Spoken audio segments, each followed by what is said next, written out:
Vamos a trabajar sobre un tema que es nuclear en psicopatología y es el concepto del estrés. Entendiendo el estrés como un concepto que ha sufrido distinta evolución en su conceptualización. En el siglo XIV, cuando se hablaba de estrés, era fundamentalmente por las experiencias negativas que una persona había tenido, mientras que a partir del siglo XVII se hace una relación, un símil, una analogía con los fenómenos físicos. Entonces, en la imagen que os he traído es la prueba que se hace cuando se construye un puente, siempre se prueba poniendo una cantidad de peso determinado sobre el puente. Si eso lo resiste, significa que está apto para el uso de las personas. Ese peso que se pone es una carga que la vamos a identificar con el estresor. Es una presión que hace que el puente tenga que soportar una presión, una alta presión, pudiendo tener una pequeña distorsión, lo que se llama el strain. Esa pequeña distorsión producto de la carga es lo que nosotros identificamos como el estrés. Así pues, este estrés, el peso sobre el puente, es una fuerza que hace que el puente tenga una presión y una fuerza interna contrarrestando la carga de los camiones o de... En este caso sería el puente, dentro de la analogía sería el organismo. Entonces, desde el punto de vista de análisis de variables dependientes y dependientes, vamos a ver cómo hay distintas formulaciones. ¿Qué es una variable independiente?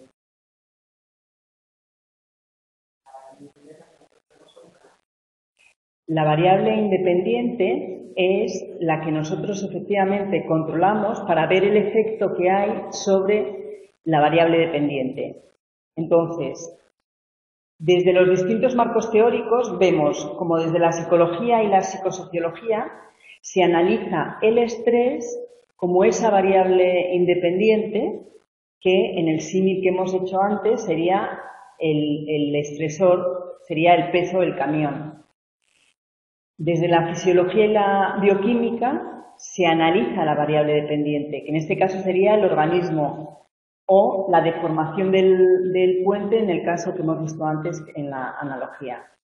Luego aparece la teoría de Lazarus, que lo que hace es, desde la psicología cognitiva, identifica cómo es el procesamiento que haga la persona de la situación lo que va a influir entre el estímulo y la respuesta que dé. Entonces, vamos vamos a empezar con Seyle, que trabaja el análisis del estrés como una variable dependiente. Para él, el estrés es una respuesta inespecífica del organismo, porque el organismo estamos programados para buscar un equilibrio. Hay una homeostasis para, en el caso de que haga frío, nuestro organismo empieza a tener una activación en la circulación sanguínea para calentar y contrarrestar el frío exterior. Si hacemos ejercicio, se produce una sudoración, en fin, son respuestas específicas para cada caso en concreto. Sin embargo, cuando estamos soportando estrés, tenemos una respuesta inespecífica porque realmente no soluciona nuestro problema la activación que se produce en nuestro organismo. A esa activación le vamos a llamar un síndrome específico porque responde siempre a una misma forma de reaccionar el organismo. Entonces, el proceso sería, existe un estresor y el cuerpo intenta buscar un equilibrio, pero esta respuesta inespecífica no permite solucionar o contrarrestar el estrés. Lo que sí que aparece es esa respuesta estereotipada donde no tenemos una solución para el problema. Vamos a ver la respuesta estereotipada. ¿Cómo la definimos? Es cómo reacciona nuestro organismo desde el hipotálamo, es la estructura cerebral que regula nuestras constantes vitales, y desde ahí, cuando hay una situación de estrés, genera el precursor de la hormona corticotrofina, que será la que desde la hipófisis irá dirigida a las glándulas suprarrenales, y desde ahí se formarán las catecolaminas, donde habrá una reacción en el organismo en cuanto a la presión sanguínea, aumenta la presión sanguínea, el metabolismo se acelera y se altera el sistema nervioso central. Desde el hipotálamo también hay una activación de las vías nerviosas del sistema nervioso autónomo que va directamente al estómago. Por eso, en situaciones de tensión es muy proclive a padecer de malestar en el estómago. Entonces, desde las glándulas suprarrenales lo que se produce son los corticoides, y estos corticoides van a actuar en la producción de la glucosa, van a retrotraer el timo y los ganglios linfáticos que están relacionados con las defensas del organismo y, en definitiva, van a alterar el proceso, las reacciones inmunes, y va a aparecer una inflamación del organismo. A esto es a lo que le llamamos una respuesta estereotipada, porque siempre es igual. Entonces, esto lo que nos está destacando es cómo el estrés, que no siempre tiene que conllevar el deterioro del organismo, pero sí que tenemos que tener cuidado cuando haya un estrés o un estresor fuerte y mantenido. Si se mantienen estas descargas hormonales, alteran finalmente nuestro organismo, los efectos son muy negativos. Entonces, digamos que hay que abordar desde los momentos iniciales todos los procesos de estrés. También hemos comentado en alguna ocasión cómo el estrés es el precursor de patologías.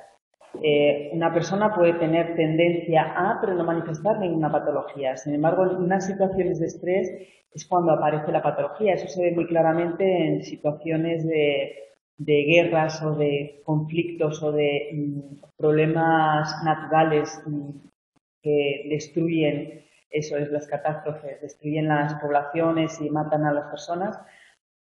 Las personas que sobreviven normalmente ese estresor tan fuerte y en su caso mantenido puede provocar la aparición de una patología, de una patología. Estábamos viendo esta respuesta estereotipada y aquí vemos las glándulas suprarrenales y cómo es en la médula suprarrenal donde se liberan las catecolaminas, adrenalina y noradrenalina fundamentalmente. El síndrome general de adaptación va a ser la respuesta que tiene el organismo en un estrés mantenido en el tiempo. Hay un mecanismo de 3 respuestas al estrés. Por un lado, la hiperplasia suprarrenal, que hemos visto. Las glándulas suprarrenales se inflaman por ese exceso de producción. Luego hay una atrofia del timo. El timo es una estructura que lo que hace es producir los linfocitos T.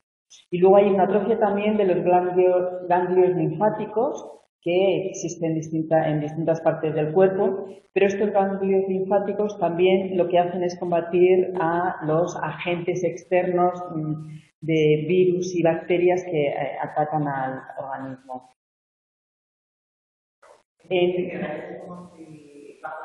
Eso es, justo, eso es. Por eso vamos a ver cómo hay enfermedades físicas que pueden estar alteradas por un estrés mantenido en el tiempo. Por ejemplo, las afecciones de piel suelen estar muy influenciadas, en fin, distintas. Este síndrome general de adaptación de Seyle se compone de 4 etapas. La primera de ellas es la reacción de alarma. Es esa primera reacción del organismo ante una situación estresora donde lo que se produce es un proceso catabólico. El proceso catabólico lo que hace es liberar energías mediante la glucosis. Esta reacción de alarma se compone de dos: una etapa de choque, donde hay una alta descarga de adrenalina y de corticoides, donde la sintomatología pues es la taquicardia, la pérdida de tono muscular, la disminución de la temperatura, pero esta etapa de choque se continúa con una etapa de contrachoque, donde se está manteniendo esa descarga hormonal que hemos visto. Entonces, manteniéndolo en el tiempo, lo que produce es el agrandamiento de la corteza suprarrenal, con lo cual aumenta más la producción de corticoides. Y luego influye en la involución del sistema timolinfático, como hemos visto. ¿Qué síntomas? En este caso, en el contrachoque ya hay una hipertensión, una hiperglucemia, que hay un exceso de glucosa en la sangre, y hay una diuresis, que es el aumento de la orina por ese exceso de azúcar en la sangre. Entonces aquí tenemos el cuadro donde vemos en este primer proceso de alarma, que es catabólico, va a dejar paso luego a un proceso de resistencia, que es cuando el organismo ya se ha acostumbrado a ese estresor. Imaginaos, por ejemplo, una situación en el trabajo donde hay una reestructuración laboral y se teme porque te puedan echar. Entonces, frente al momento inicial de alarma, luego hay una resistencia porque en el tiempo está mantenido, no se determinan ni se le hacen ver a los empleados quién se va, quién no se va. Entonces, en esa secuencia de resistencia, el proceso del organismo va a ser anabólico, justo lo contrario del catabólico. Lo que va a hacer es guardar y producir glucosa para tener reservas en el organismo. Realmente, un organismo no podría estar en una situación de alarma mantenida. Y en resistencia se da más continuado, pero el organismo tampoco es capaz de mantener una situación continuada en el tiempo con la misma intensidad de estrés, porque aparecería el agotamiento y el ser humano puede desfallecer en este proceso. Vamos a analizar entonces este síndrome general de adaptación, donde en la etapa de resistencia, como hemos visto, aumenta la resistencia al estresor, mientras que se pierde capacidad de atender a otros estresores. Pues normalmente es la situación en la que la persona está irascible hacia cualquier cosa, porque está muy enfocado en combatir el estresor principal. Y luego, posteriormente, la etapa de agotamiento, donde la sintomatología es como la reacción de alarma. ¿Qué críticas vemos a esta teoría de Seyle? Fundamentalmente que se debe a la importancia de estos factores psicológicos frente a los físicos. Es decir, Seyle no atiende tanto a los procesos psicológicos. Entonces, esta teoría no la formula de forma científica, porque él nos dice que el estresor no es independiente de los efectos, que el estresor es un estímulo que produce el estrés. De ahí que no contempla la importancia de los factores psicológicos en esta evolución. Y luego también se critica el concepto de inespecificidad, porque, por ejemplo, Mason lo que dice es que los estímulos emocionales son los que producen la respuesta inespecífica. Es decir, una vez que hay una activación emocional. Y Weiss, por su parte, lo que identifica es el control del sujeto como la variable psicológica que amortigua el estrés. Es decir, ya estamos viendo cómo los autores, ante el análisis del estrés, ven las características psicológicas como algo fundamental en el análisis y en la evolución del estrés. Vamos a ver ahora la otra corriente teórica, donde se analiza el estrés como variable independiente. Como veíamos antes, sería el cuerpo del sujeto o el puente el que identificamos como la variable dependiente sobre el que actúa la acción del estresor o variable independiente.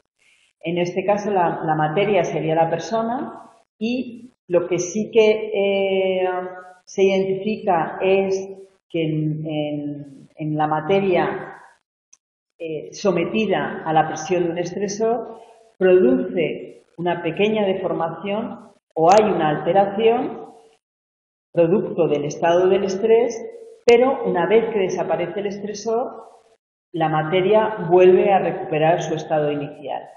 Eso es lo que desde el punto de vista psicológico llamamos resiliencia. Y es la capacidad de la persona, una vez que ha pasado una situación de estresor importante, vuelve otra vez a su conducta normal y a su actividad normal.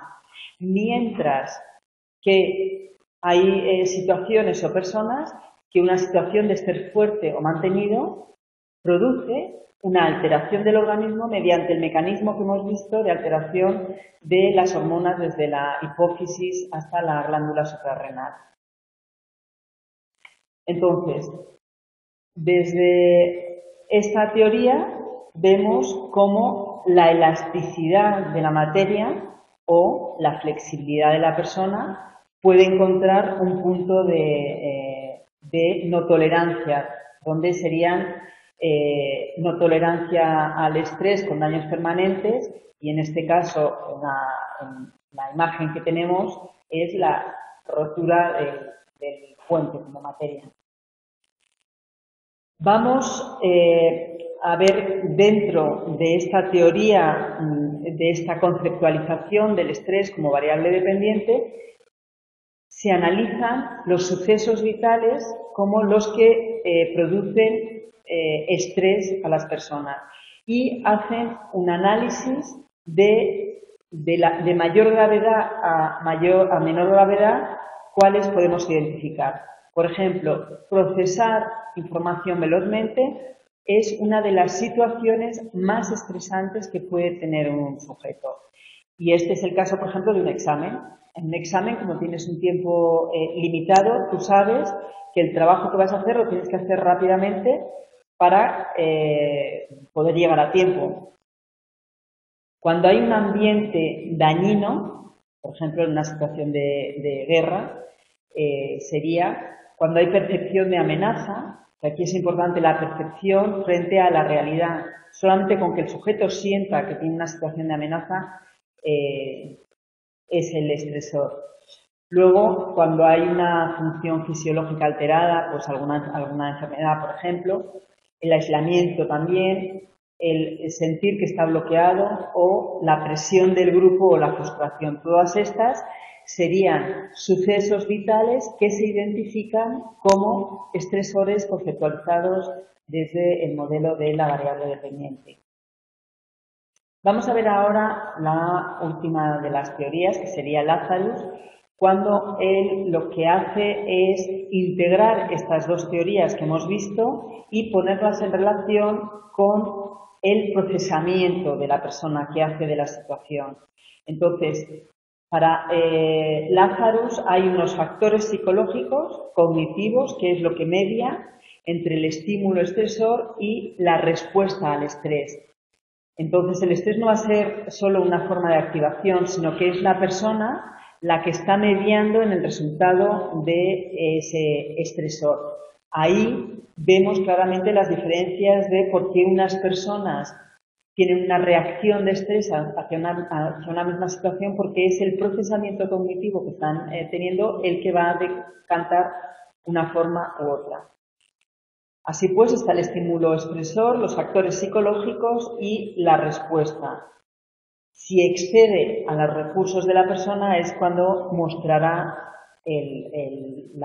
los resultados del estrés. Para Lazarus hay 3 tipos de evaluación. Por un lado, una evaluación primaria, que es ese primer mediador psicológico donde la persona puede identificar 4 tipos de modalidad de evaluación. Puede ser que el sujeto perciba el estrés como una amenaza. Eso, lógicamente, si es una amenaza, es el temor a que te hagan daño. Pero puede evaluarlo, el estrés, como un daño o pérdida. Es decir, va a haber unos efectos irreparables, lo cual va a suponer que emocionalmente va a haber una respuesta de abatimiento importante por parte de la persona. Sin embargo, puede evaluarlo como un desafío. Un desafío es considerar que yo tengo recursos para afrontar lo que está pasando, con lo cual puede haber una posible ganancia en el resultado. Y luego el sujeto lo puede evaluar como beneficio directamente. Es decir, por ejemplo, un examen donde es estresante y sé que que es un reto que lo voy a pasar mal, pero como habiendo preparado el examen y sabiendo que lo puedo aprobar, la evaluación va a ser de beneficio. Entonces, va a ser distinto el estrés evaluado desde esa perspectiva. Desde una evaluación secundaria, es decir, una vez que ya hemos analizado el estresor en una de las 4 modalidades que hemos visto antes, el sujeto evalúa los recursos que tiene para afrontarlo. Y luego, posteriormente, hace una reevaluación mientras se está desarrollando el afrontamiento a ese estresor. Esa reevaluación es asignar correcciones en cuanto a la percepción del estresor y las habilidades que yo utilizo en su afrontamiento. Así pues, el concepto de estrés no es una variable dependiente o independiente desde este punto de vista, sino que es una variable compleja que está compuesta de distintos procesos donde está la evaluación de qué es lo que está pasando, el reconocimiento de qué recursos tengo y el afrontamiento. Esto, en función de la intensidad de malestar, la frecuencia y la duración en el tiempo, pues va a producir una serie de respuestas fisiológicas y somáticas. ¿Qué es una respuesta somática? Sería la que conlleva la respuesta del organismo. Somática es el cuerpo. Bueno, vamos a estudiar ahora ya, en todo lo que queda de este capítulo, el modelo procesual del estrés del grupo del profesor Sandin, que realmente, basándose en estas 3 fórmulas que hemos visto, recoge una estructura amplia y completa de lo que es el estrés y las distintas etapas que conllevan. Estas etapas se identifican bien en el cuadro que tenéis en el manual. Las etapas estarían, por un lado, las demandas psicosociales. Posteriormente hay una evaluación cognitiva del sujeto que hace que aparezca una respuesta de estrés conceptualizada desde las respuestas fisiológicas y las respuestas emocionales que dan paso al afrontamiento, y posteriormente estaría el estatus de salud como la respuesta fisiológica y psicológica que resulta de esta respuesta al estrés. Digamos que el proceso de estrés terminaría en el afrontamiento como esa capacidad de dar respuesta con las habilidades que tiene el sujeto a las demandas que el estresor le está ocasionando.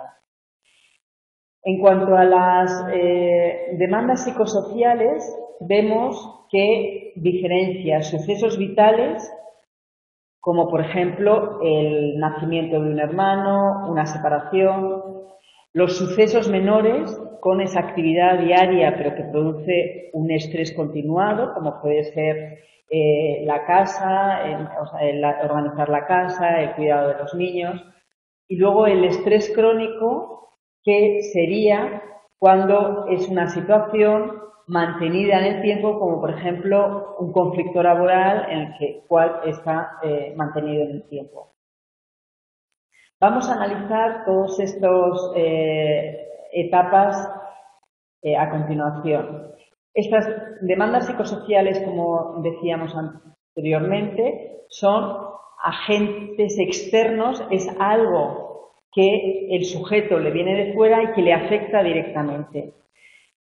Dentro de estos factores, los psicosociales son sucesos estresantes de mayor o menor grado, pero también hay factores ambientales, por ejemplo, el frío o el hambre.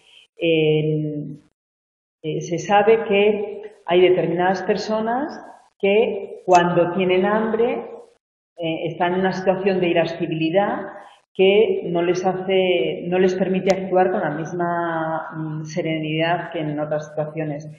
Cuando hace frío, también lo mismo, o sea, no se tiene la misma capacidad para la búsqueda de resolución de problemas, etc. Como segunda etapa en la evaluación cognitiva, la identificamos. La evaluación cognitiva es el procesamiento cognitivo que yo hago de esta situación estresante. Ese procesamiento que hago cognitivo va a ser una variable mediadora, que es la que va a mediar en la respuesta del estrés. Por eso, el agente estresor no actúa directamente en el organismo, sino que va a mediar por cómo lo voy a procesar. Entonces, esta variable mediadora va a activar o reducir la respuesta de estrés de forma consciente o inconsciente.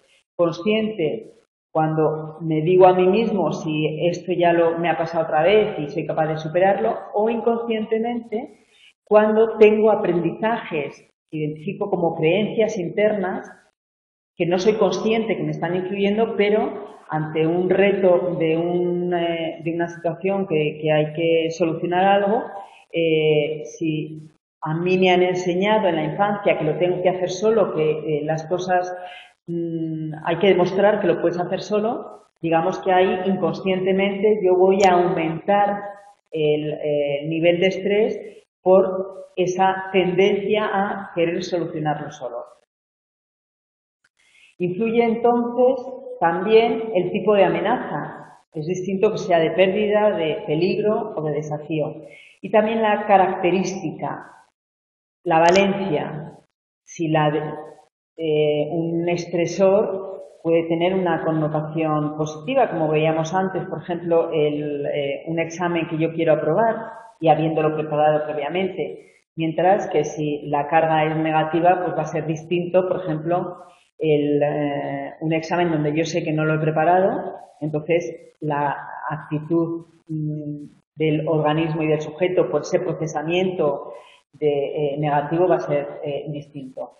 Luego también, si el estresor es independiente a la acción del sujeto, va a tener más carga estresante. Por ejemplo, en el examen que estábamos viendo antes, yo puedo influir directamente, porque yo puedo prepararlo para aprobarlo.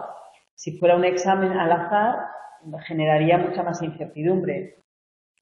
La predecibilidad, el saber cómo va a evolucionar la demanda es también positiva, y luego también que el sujeto pueda y tenga sensación de controlar la situación.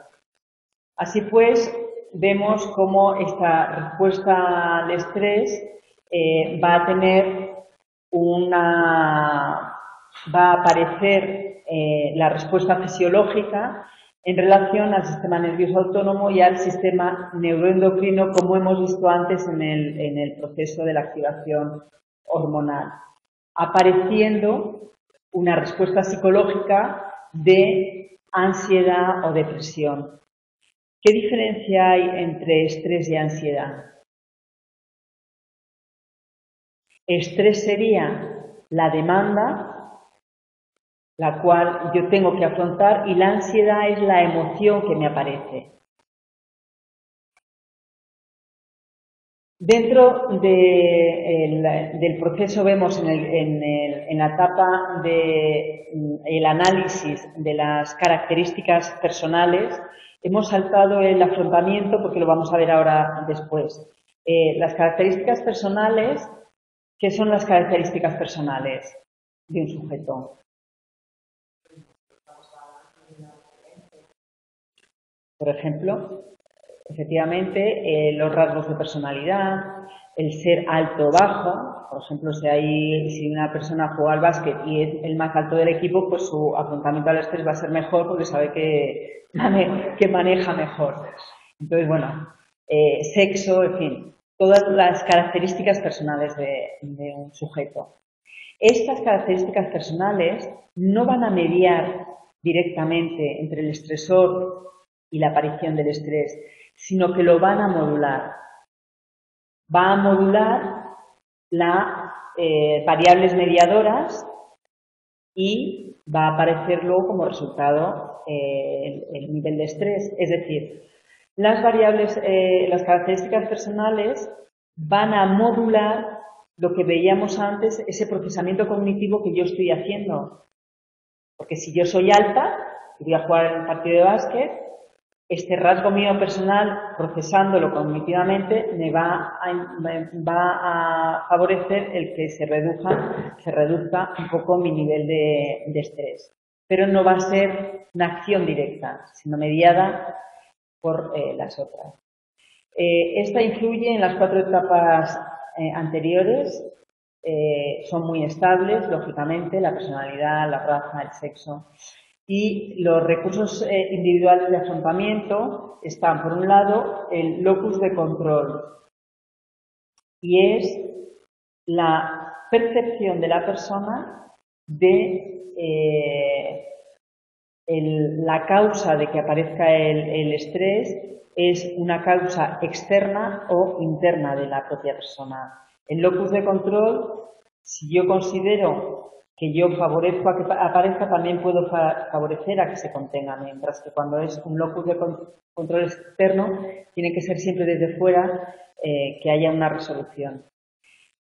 Luego, el nivel de percepción de control del sujeto en la situación va a influir, la autoeficacia, que autoeficacia es distinto que autoestima, porque autoeficacia es la seguridad que yo tengo de controlar la situación, mientras que autoestima es el conocimiento que yo tengo de mi persona con rasgos positivos o negativos y, utilizando esos rasgos positivos, contener la situación. El optimismo, como esa forma de sentir que todo tiene solución, y la resiliencia que veíamos antes. Vemos ahora entonces la etapa de afrontamiento, que sería la última etapa dentro de lo que es el proceso del estrés. El afrontamiento. Son los esfuerzos que hago en mi actuación y en el procesamiento cognitivo para enfrentarme a esas demandas del estresor y mitigar mi malestar. El afrontamiento es una variable mediadora porque influye directamente en que el estrés aumente o disminuya. Está muy ligada a las respuestas fisiológicas y emocionales y nos sirven, por un lado, para cambiar la situación y que no aparezca el estresor. Si eso no podemos, puede ayudarnos para modificar el significado de lo que está pasando y para reducir los síntomas de estrés.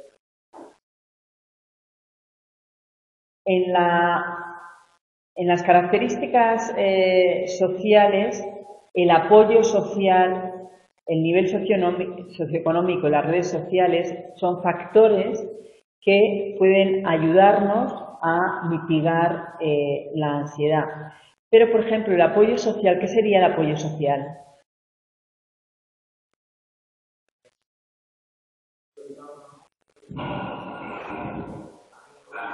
Eso es, amigos, familia, apoyo social está también identificado como la atención primaria, los médicos, eso es.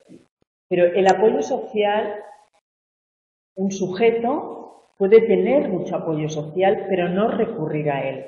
Entonces, la realidad es que no tiene apoyo social. O sea que solamente identificamos apoyo social como aquel al cual hace uso el sujeto. El nivel socioeconómico, ¿qué es el nivel socioeconómico?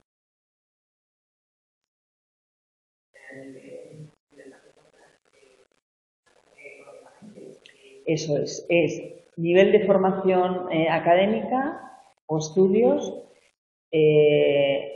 los ingresos que tiene y el tipo de trabajo. Esto configura, pues se supone que una persona que tenga mayor nivel cultural y que tenga mayores ingresos económicos puede tener más apoyo a la hora de combatir determinados estresores. Y luego las redes sociales son todos los recursos sociales de los cuales dispone el sujeto. El estatus de salud como último apartado es el resultado que hay entre ese proceso de estrés y la repercusión que tiene en el organismo. Con lo cual, lo que analizamos es la psicopatología del estrés que veremos finalmente. Vamos a analizarlo ahora este modelo procesual de forma un poco más precisa en cada uno de los puntos que hemos visto. En estas demandas psicosociales iniciales que hemos visto, podemos estar centrados en los sucesos vitales, entendiendo un suceso vital como evento que supone un cambio al sujeto, lo que veíamos antes, el nacimiento de un hijo o un divorcio, supone un cambio en el ritmo de vida. Y es una experiencia objetiva. Puede ser única o múltiple. Múltiple será aquellas en las que incurren varios factores y que son más difíciles de contener, lógicamente. Para el análisis de estos sucesos vitales tenemos una escala de estimación de ajuste, de reajuste social, que mide la UCV, que son las unidades de cambio vitales, que cuanto mayor sea esta puntuación, más capacidad tiene de adaptación la persona. Y luego identificamos también sucesos vitales, la relación entre los sucesos vitales y la salud, porque hay situaciones que repercuten indirectamente en la salud de la persona. Hay sucesos estresores que de forma indirecta pueden generar, pues por ejemplo, una persona que pierde el trabajo, que pierde un trabajo, que se queda sin recursos económicos, lógicamente le va a afectar a la calidad suya de vida porque no va a tener la misma disponibilidad para recuperarse. Estos tipos de estresores, identificamos los estresores diarios frente a estresores menores. Los estresores menores tendrían un mejor predictor y en el libro identifican la diferencia entre Hazlitt y Upside, siendo el primero pues, el atasco, el que vas a hacer la compra y hay una cola impresionante, y las satisfacciones pues con esas situaciones de desahogo que puedas tener en la vida. Digamos que estos tipos de estresores tampoco los resultados son muy consistentes, pero lo que sí que se ve es que la emocionalidad negativa correlaciona con el estrés. ¿Qué sería la emocionalidad negativa?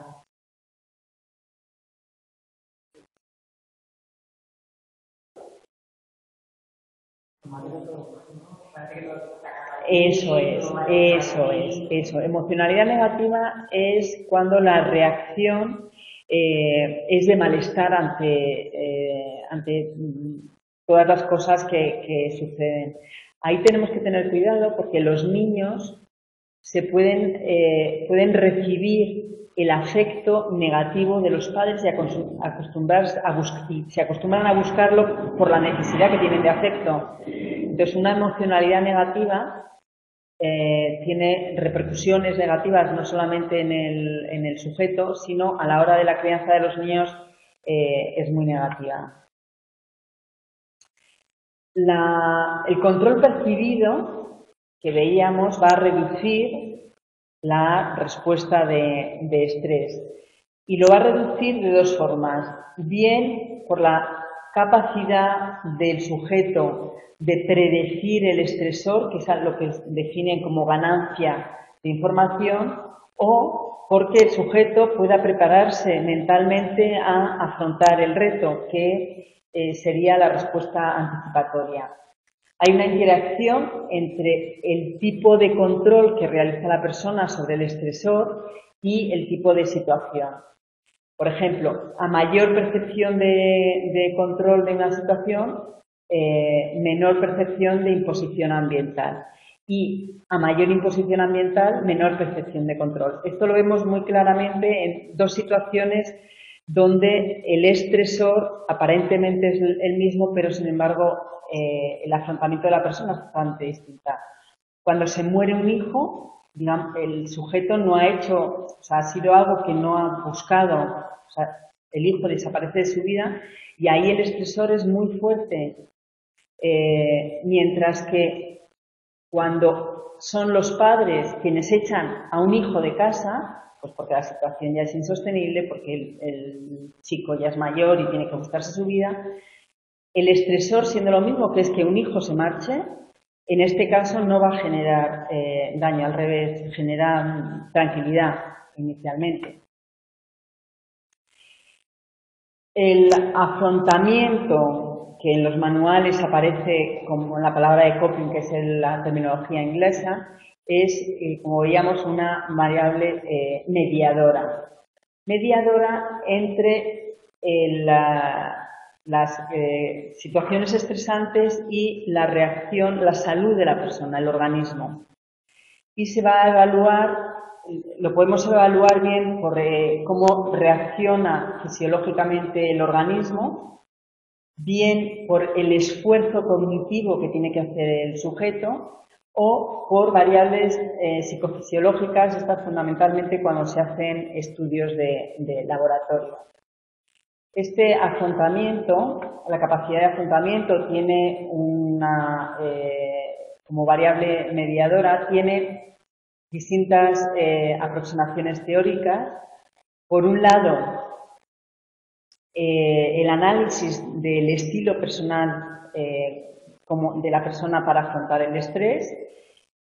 Por otro lado, analizando cómo es ese proceso mediante el cual se enfrenta al estresor y luego analizando las estrategias de afrontamiento que vamos a ver ahora.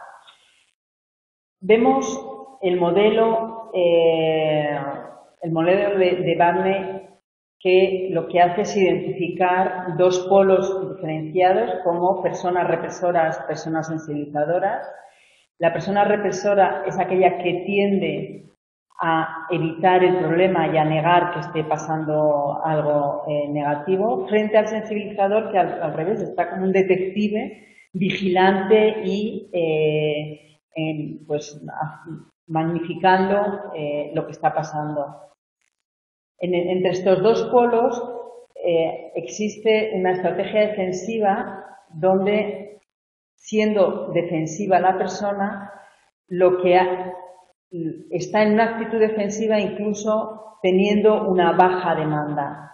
Entonces, digamos que identificando la tendencia represora sensibilizadora, el sujeto padece más efectos del estrés o menos.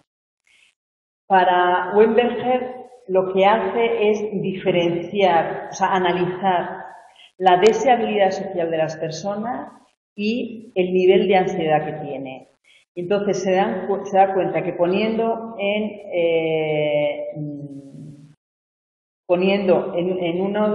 las X, poniendo la ansiedad, el nivel de ansiedad frente a la I donde colocaría la deseabilidad social, se da cuenta que las personas que tienen una baja deseabilidad social y baja índice de ansiedad son personas que no están defensivas, son tranquilas y no ansiosas.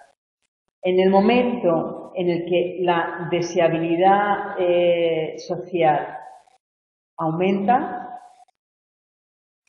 lo que va a tender la persona es a mostrar una actitud represora cuando, frente a la deseabilidad social, tiene un nivel bajo de ansiedad, o a una actitud defensiva cuando tiene necesidad de deseabilidad social y además genera mucha ansiedad.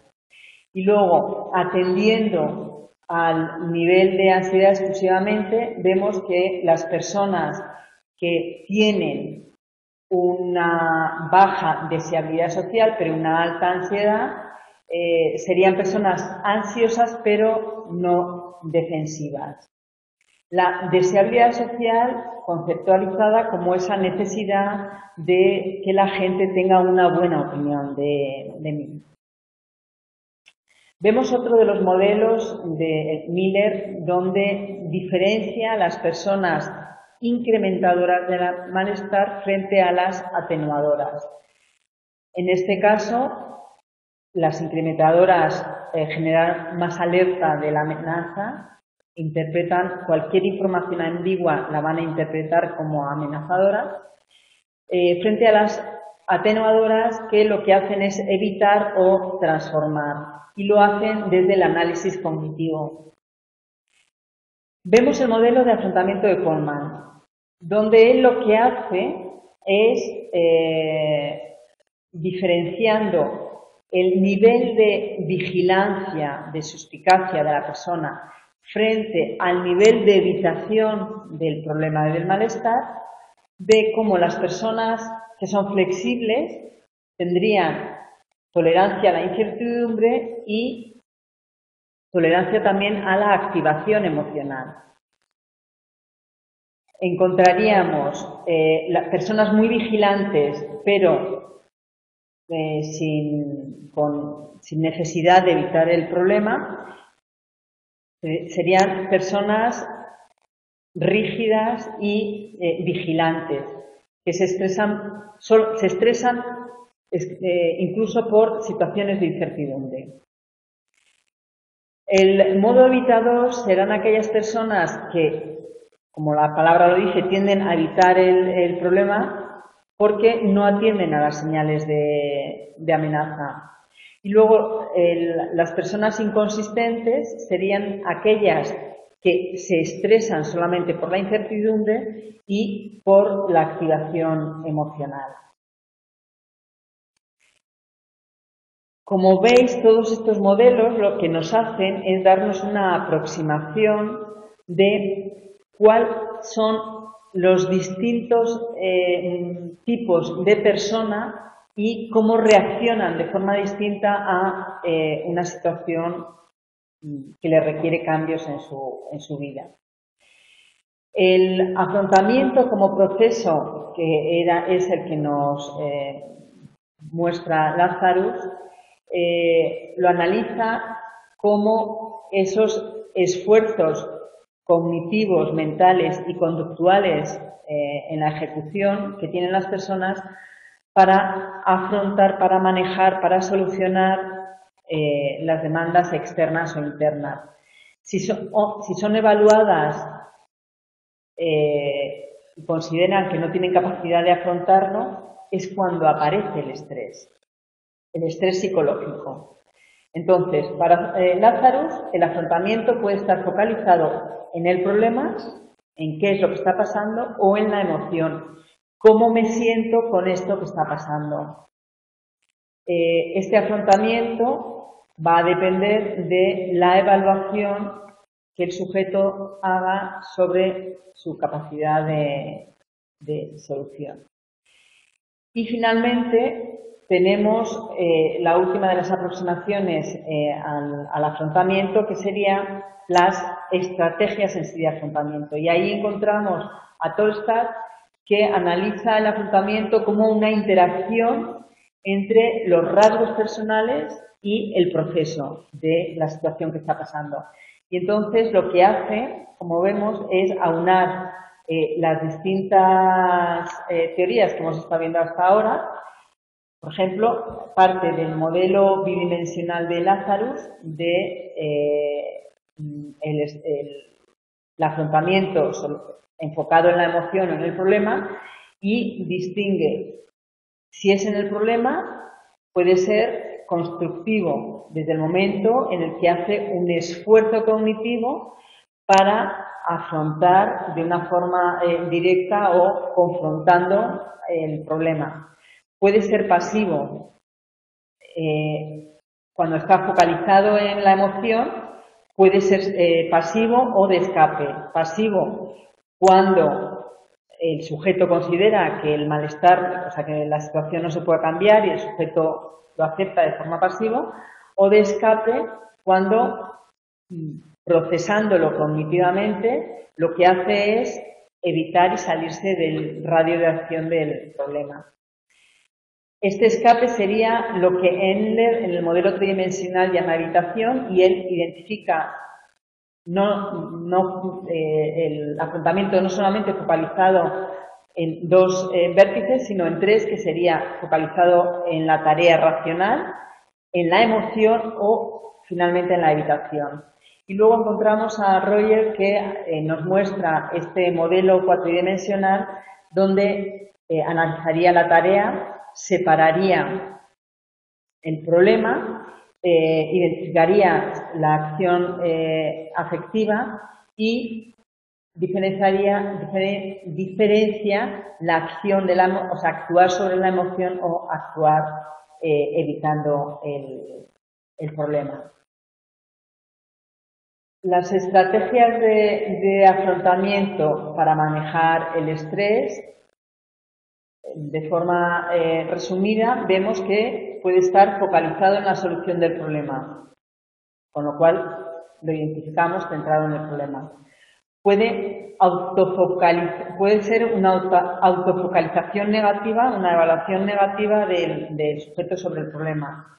Puede ser una reevaluación positiva, es decir, el sujeto analizando qué es lo que ha pasado, qué es lo que está pasando, ve pequeños cambios que pueden resultar positivos y los interpreta como positivos. Identificamos una expresión emocional abierta cuando se centra en la emoción y el sujeto lo que hace es expandirse. La evitación, cuando ante el malestar que tengo me separo del problema y así dejo de sufrirlo. Búsqueda de apoyo social, cuando el sujeto analiza el problema y lo que hace es buscar una solución pidiendo ayuda. Y luego la religión, que lo que hace es analizar centrado en la emoción para evitar la emoción. Estas estrategias de afrontamiento, el esfuerzo consciente tiene que ser consciente para manejar el estrés. Moss nos trae un modelo que es un modelo donde identifica por un lado la focalización y por otro lado la naturaleza del problema, y diferencia si es un problema o es una emoción y si el sujeto actúa de forma activa o evitando. Y digamos que recoge de forma muy clara estos pasos. Bueno, vamos a ver ahora esas respuestas fisiológicas que veíamos antes y que, como os decía, es de suma importancia que seamos conscientes de la repercusión que tiene si mantenemos un estrés continuado y prolongado. El primer patrón que veíamos de respuesta hormonal era el catabólico, donde lo que se hace es producir energía para afrontar el estresor. Entonces, aumentan las corticoides, la adrenalina, la tiroxina y la hormona de crecimiento. Y luego en el segundo patrón, anabólico, donde lo que hago es sintetizar glucosa para almacenarla, ahí lo que hace es que bajan los andrógenos, los estrógenos y también la insulina.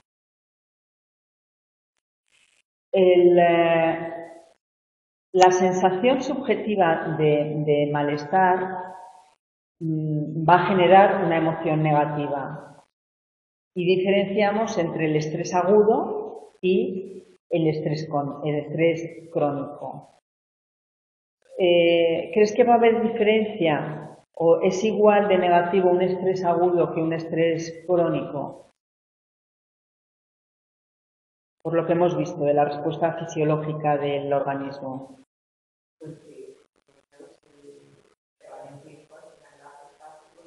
Eso es. Entonces, el estrés crónico va a ser mucho más negativo que un estrés agudo. El afrontamiento, como mediador a la respuesta emocional, produce cambios positivos cuando utilizamos la resolución de problemas o la reevaluación positiva y cambios negativos cuando utilizamos la confrontación o el distanciamiento del problema. El apoyo social, como veíamos antes, tiene que ser el apoyo social real, percibido frente al real. El percibido es el que realmente es positivo, porque amortigua el estrés de forma directa. Las variables de tipo disposicional, es decir, que son estables, las variables personales, modulan las reacciones del sujeto frente al estrés. Entonces, estas variables personales van a influir en cómo yo evalúo cognitivamente el problema, cómo lo afronto y la aparición de las respuestas fisiológicas y emocionales. La personalidad puede hacer que yo utilice conductas no favorables para solucionar un problema, como por ejemplo el uso de sustancias como por ejemplo el alcohol o las drogas para evitar la percepción del problema. Y la personalidad puede también favorecer procesos asociados a la enfermedad, como por ejemplo la dependencia.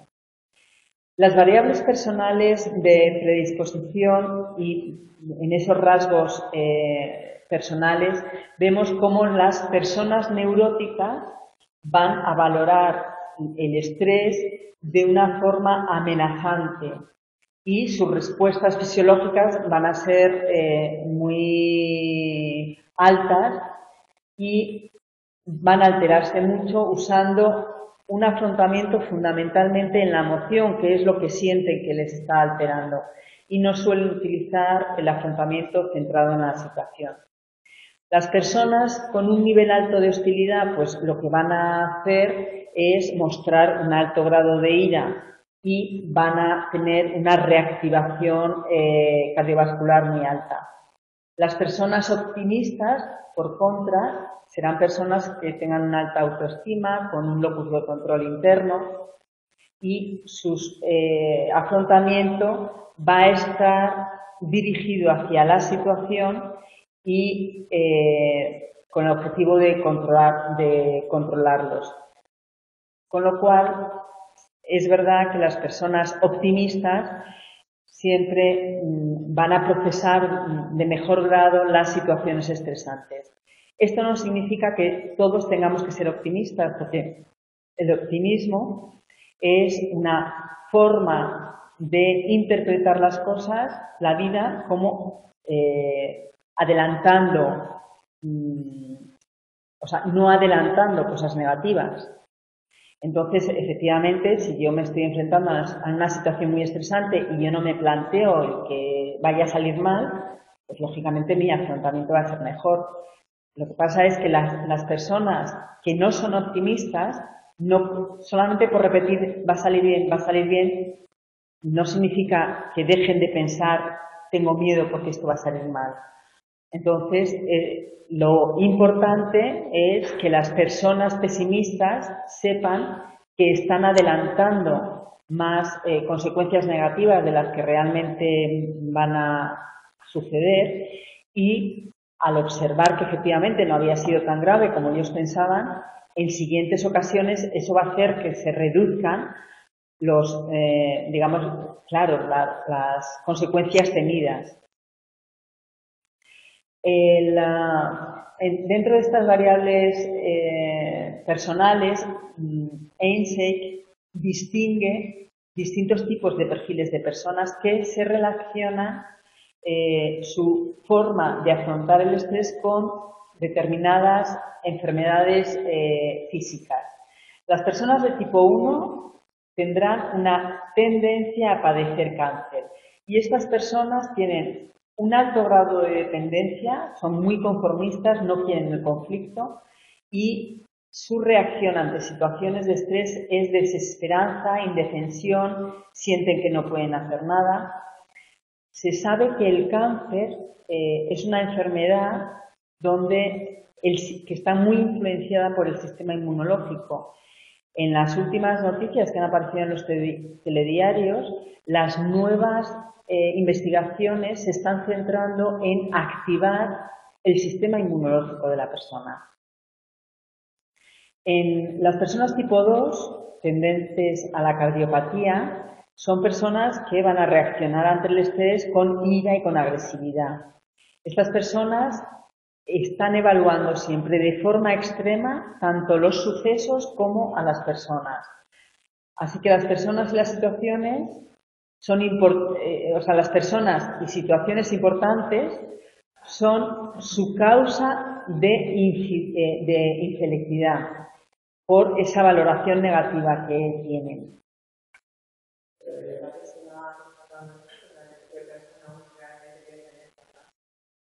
Sí.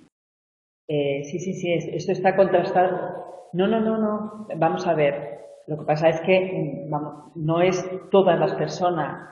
Ese tipo de persona tiene vulnerabilidad a padecer el cáncer. No, claro. Se sabe que la genética tiene o sea, el cáncer, hay un factor hereditario muy importante, pero es distinto que tú, cuando te diagnostican el cáncer, que además se sabe que en la primera fase es positivo el negarlo, no, esto tal, esto yo lo voy a sacar adelante, tengo cáncer, mi vida ya se ha terminado, no puedo hacer nada, y además te lo tragas. Sí, o sea, todo esto está basado en estudios que lo que hacen es analizar la correlación que hay entre rasgos de personalidad y manifestación de la enfermedad.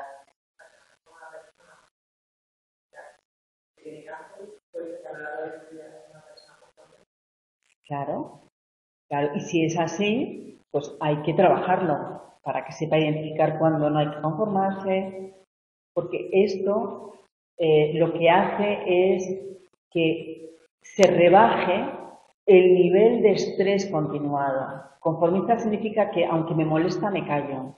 Aunque me molesta, me callo. Entonces, si yo consigo, eso es. Y si yo consigo darme cuenta que esto no me está beneficiando, sino que además me está perjudicando físicamente, empezaré a introducir la capacidad de análisis de qué es lo que está pasando, resolución de conflicto y búsqueda de soluciones. Así. Es impresionante, sí. Bueno, y luego estaría el tipo 3, que son personas aparentemente insoportables, pero realmente son las mejores porque son los histéricos, esos que saltan por nada y que son ambivalentes, pero estas personas aguantan pero luego explotan, con lo cual se quitan toda esa carga de estrés continuado. Porque pasan de sentimientos de indefensión a expresión de la ira, a liberarse de ese malestar. Y eso es un protector contra el cáncer y contra los problemas cardiovasculares. Las personas tipo 4, personas autónomas resueltas, serían las saludables, el prototipo de persona deseada. Y el tipo 5, esa persona racional, antiemocional, que no permite que la emoción le altere, hay una predisposición a tanto a la depresión como al cáncer. Es decir, el negar las emociones al final pasa factura. Y la persona tipo 6 son personas antisociales y criminales que el gran problema es que tienen tendencia a caer en la droga. Bueno, el análisis de el estrés y el estado de salud es el análisis de las relaciones diferenciales entre qué tipo de afrontamiento le doy ante una situación de malestar y las respuestas hormonales que genera el organismo, que hemos visto antes. Vamos a ver ahora, vamos a ver ahora, por último, el estudio de Franklin Hauser, que lo que hace es identificar cómo el esfuerzo de la persona y el distrés, identificado distrés como el malestar que le genera una situación de tensión, se van a asociar de forma distinta con el sistema neurosuprarrenal de producción de adrenalina y el córtico suprarrenal producción de cortisol, entendiendo distrés como incertidumbre y actitudes pasivas y de indefensión, y el esfuerzo, por contra, como el interés, la participación y la decisión, el afrontamiento activo. Entonces, tenemos aquí en el manual el modelo que nos presenta este autor, donde cuando hay esfuerzo continuado y malestar, al principio el sujeto produce adrenalina y luego termina produciendo cortisol, que es muy negativo. Y sería, por ejemplo, un trabajo rutinario estresante. Por contra, cuando hay esfuerzo pero no hay malestar, el sujeto genera inicialmente adrenalina y luego baja la producción de cortisol, que sería cuando yo tengo una situación de estrés importante pero salgo airosa, por ejemplo, en los exámenes que decíamos antes. Y finalmente, cuando hay malestar en la persona sin que realice ningún tipo de esfuerzo. En esa situación de malestar, el sujeto segrega adrenalina y posteriormente va a producir el cortisol. Y es situaciones de estrés mantenido donde el sujeto ha perdido la esperanza para poder solucionar el problema. Y con esto lo que hacemos es dejar por cerrado este tema, que es un tema precioso, porque va a tener una repercusión muy directa luego en todos los capítulos que vamos a ver en este segundo cuatrimestre. Muchas gracias a todos.